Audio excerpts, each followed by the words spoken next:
बाळाला ताप आल्यावर पालकांनी असा हा चुका बिलकुल करू नये. पहिली चूक म्हणजे बाळाला ओव्हर ड्रेसिंग करणं, म्हणजे बाळाला हे भरपूर कपडे घालणं. यामुळे काय होतं की बाळाचं टेम्परेचर हे अजून वाढू शकतं. जेव्हा बाळाला ताप आलाय त्यावेळेस बाळाला हे हलके आणि कम्फर्टेबल कपडे घाला.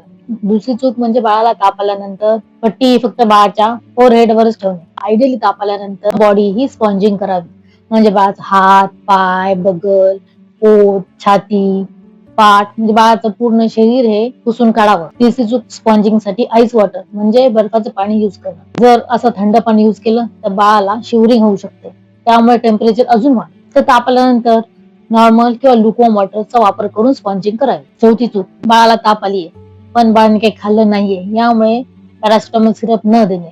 स्टडीज सांगते की बाळाला अंच्यापोटी देखील पॅरासिटामॉल सिरप देऊ शकतो, त्यामुळे बाळाला ताप आली की पॅरासिटामॉल सिरप हे लगेच द्यावं. पाचवी चूक म्हणजे बाळा ताप आल्यानंतर फक्त हातानेच चेक करून गळ्यावर किंवा माथ्यावर असं हातानेच चेक करून बाळ गरम वाटतंय म्हणून सिरप देणे, असं बिलकुल करू नये. जर तुम्हाला जरी वाटत असेल की बाळाला ताप आलाय तर सर्वात आधी डिजिटल थर्मामीटरचा यूज करा.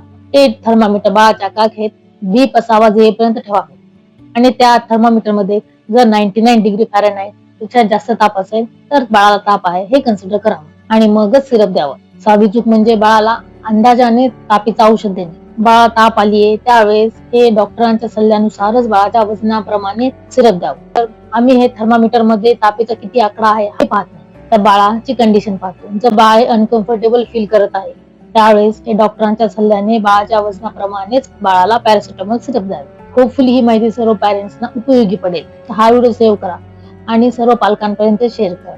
अशाच नवीन माहितीसाठी मला फॉलो करा.